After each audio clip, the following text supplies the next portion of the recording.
გამარჯობა, ეს არის გადაცემა გვერდიდან და მე ვარ დავით კალანდია. ერთი ნატვრა მაქვს მეგობრებო, უბრალოდ ბევრი ნატვრა მაქვს, მაგრამ ერთ-ერთს გამოობდა გაგიზიარებთ. ნატრობ რომ არც ერთი ჩემი უახლოესი ახლობელი არ მუშაობდეს არასამთავრობო ორგანიზაციაში. რატომ? იმიტომ რომ არასამთავრობო ორგანიზაციაში მუშაობა ადამიანს ზნეობრივად რყნის, ასე მგონია მე. დიახ, აჩვევს იოლ ფულს, აჩვევს წყლის ნაყვალს, აჩვევს საქმიანობის იმიტაციას და აჩვევს დონორისადმი მონურ დამოკიდებულებას. იტყვით რომ ხმამაღლა ნათქვამი შეიძლება დღეს ასეთ ხმამაღალ ხასიათზე ვარ. დიახ, ჩემი სრულიად არა მოგრძალებული აზრით მიმაჩნია რომ არასამთავრობო ორგანიზაციაში მუშაობა თანამედროვე მონობის ერთგვარი ფორმაა. უბრალოდ ყმობის. ამის ახსნა ალბათ არც იქნებოდა საჭირო, მაგრამ შეიძლება რომელიმე ჩვენს მაყურებელს არ ესმოდეს თუ რა ვიგულისხმე და ამიტომ ნება მივოძეთ 2-20 სიტყვით მოგახსენებთ რას გულისხმობ. როგორც ჩანს, ნებისმიერი უცხოური ორგანიზაცია, რომელიც ერთი შეხედვით სრულიად ჰუმანურ, ჰუმანიტარულ, უწყინარ საქმიანობას საქმიანობს, სინამდვილეში შეიძლება იყოს დაკავშირებული თავისი ქვეყნის სპეცსამსახურებთან. ან და თვითონ ატარებდეს რაიმე მზაკრულ გეგმას.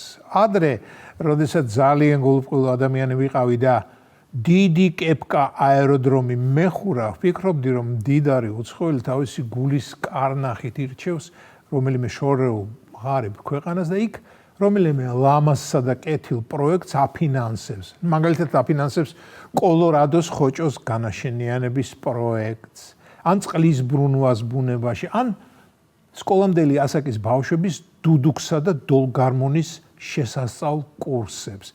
და ყველაფერი ეს ხდებოდა მეგონა სრულიად უანგაროდ. მაგრამ თურმე ასე არ ყოფილა და როგორც ჰერცენმა თქვა, ნებისმიერ უანგარო ქმედებას გარკვეული მიზანი გააჩნიაო.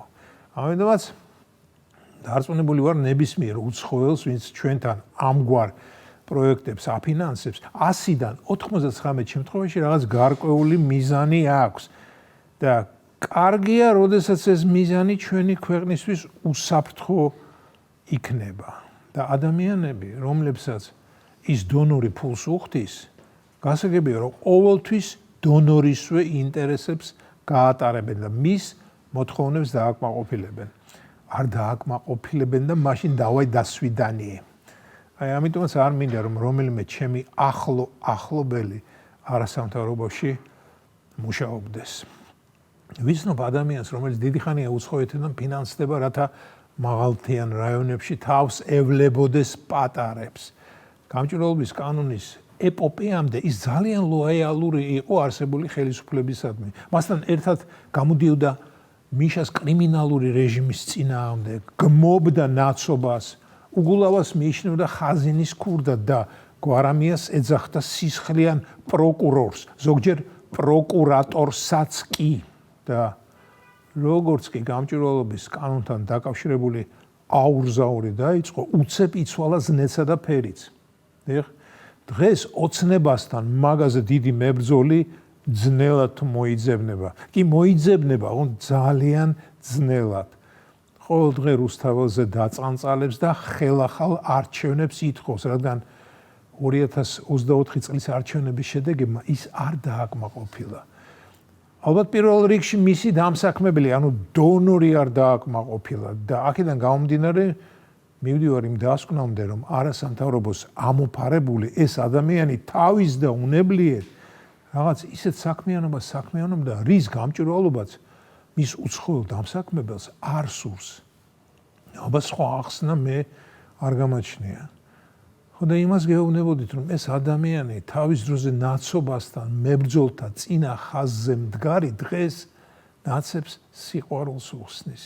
ანუ რა გამოვიდა, რომ მისმა დამსაქმებელმა მას მსოფლმხედველობაც შეასრულებინა? ასე გამოდის. თანაც შეასრულებინა როგორ? ალბათ უთხრა, მიდი, დააპროტესტე, თორემ დაფინანსებას გაგიჩერებ, შეგიწყვეტ, გაგაგდებ, სხვას უფრო გამგონსა და დამჯერს მოვიყვან. და ამანაც ქნა ის, რამაც პირადად ჩემში მიუღებლობა გამოიწვია. უღალატა პრინციპებს, თუ კი ეს პრინციპები ოდესმე გააჩნდა მას. მე კი ვიფიქრე რომ ასაკიანი კაცია, ალბათ ოჯახში ბევრი მშიერი პირი ყავს, რომ ამ შემოსავალს თუ დაკარგავს, მე მხოლოდ დამსახურებულ პენსიაზე მოუწევს ცხოვრება და პენსიაზე ცხოვრება ეს ხომ ცხოვრება არა, ეს არსებობაა, მეტი არაფერი. დიახ, ასე ვიფიქრე და არაფერი ვუთხარი. პრინციპში ალბათ ყველაფრის ახსნა შეიძლება, თუ კი ამის სურვილი იქნება. დიახ, ასეთი ლოგიკით სამშობლოს ღალატსაც შეიძლება ახსნა მოუძებნო. როდესაც მოღალატე გეტყვის, რა მექნა ბავშვი, ცოლი, დედა, მშიერი მყავდაო.